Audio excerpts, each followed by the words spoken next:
জলে জলে জলে খুব জলে আজকে একটা দলের খুব জলে ওই 11 দল তারা বলেছিল যে লাথিমার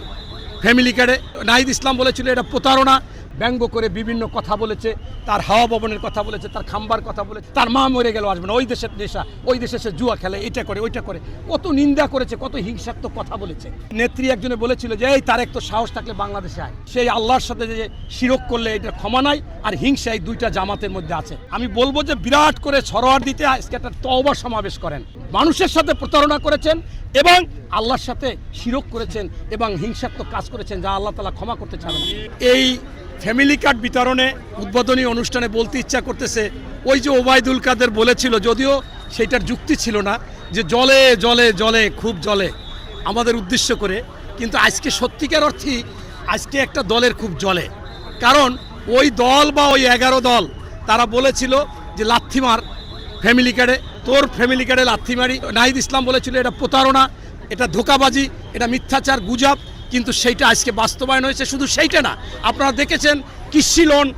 মওকুফ করার কথা ছিল সেইটা মওকুফ করেছে এরপরে আপনারা দেখেছেন বৃক্ষরোপণ খালকরণ শুরু হয়েছে কৃষি কার্ড সেটাও শুরু হবে ইনশাআল্লাহ তাই আজকে ওই দলটার জলে এবং এমন জলে ইতিমধ্যে আপনারা দেখেছেন জলার মধ্যে মাইকে বলতেছে যে এখনও ইফতারির সময় হয় না আমির মনে করতে পারতেছে না জলে এই জন্য ইফতারি করে ফেলাইছে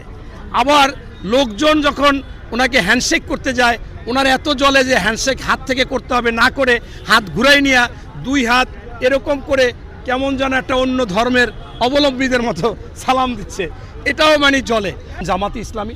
আমি দেখেছি তাদের এই হিংসাটা চরমে ছিল আপনারা দেখেছেন তারেক রহমান যখন বিদেশে নির্বাচনী যখন ইশতেহার ঘোষণা করবে বা করেছে তখন থেকেই তারেক রহমানকে ব্যঙ্গ করে বিভিন্ন কথা বলেছে তার হাওয়া ভবনের কথা বলেছে তার খাম্বার কথা বলেছে তাকে পালাই গেছে এই দেশে আসবে না বড় বড় জনসভায় জামাতের এটিএম আজহারুল যশোরে বলেছে যে ওই তারেক রহমান হলফনামা দিয়ে গেছে আর বাংলাদেশে আসবে না মুসলেকা দিয়ে আছে তার মা মরে গেল আসবে না ওই দেশের নেশা ওই দেশে সে জুয়া খেলে এটা করে ওইটা করে কত নিন্দা করেছে কত হিংসাত্মক কথা বলেছে অথচ মানুষ মনে করেছিল যে নেত্রী একজনে বলেছিল যে এই তারেক তো সাহস থাকলে বাংলাদেশে আয় আইসা মনে হয় এই জামাতকে কিছু বলবে আওয়ামী লীগের নেত্রীকে কিছু বলবে কিন্তু না তারেক রহমান বাংলাদেশে এসেই মঞ্চে উঠে প্রথমে আল্লাহর কাছে শুকরিয়া আদায় করেছে উনি বলছে আই হ্যাভ এ প্ল্যান বলেই দুইটা হাত আল্লাহর কাছে মোনাজাত আকারে বলছে হে আল্লাহ আমাদের ঐক্যবদ্ধ করো কারো নামে আজ পর্যন্ত কিছু বলেনি এই প্রধানমন্ত্রী হয়েছে 21 দিন আজ পর্যন্ত কাউকে কোনো বলে নাই কিন্তু ওরা মনে করেন সেই আল্লাহর সাথে যে শিরক করলে এটা ক্ষমা নাই আর হিংসা এই দুইটা জামাতের মধ্যে আছে তাই আমি আপনাদের মাধ্যমে বলতে চাই জামাত ভাইদের আপনারা ইসলাম বলেন নামাজ পড়েন বলেন যে আপনারা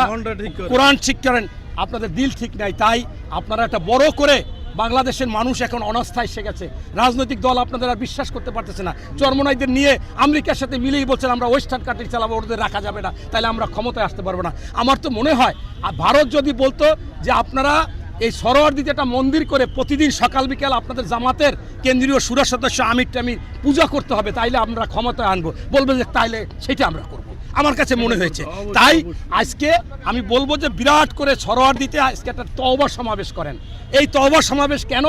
মানুষের সাথে প্রতারণা করেছেন এবং আল্লাহর সাথে শিরক করেছেন এবং হিংসাত্মক কাজ করেছেন যা আল্লাহ তাআলা ক্ষমা করতে চান না তাই এই তওবা সমাবেশ থেকে আপনারা তওবা করেন যে তারেক রহমানকে আমরা ব্যঙ্গ করেছি এই যে ফ্যামিলি কার্ডের কথা বলছি যে লাথি মারি তোর ফ্যামিলি কার্ডে এটা হবে না ভুয়া বিভিন্ন কথা বলেছেন আবার অন্য ব্যাপারও বলেছেন সব কিছু নিয়ে আজকে আপনাদের তওবা না করলে জনগণের কাছে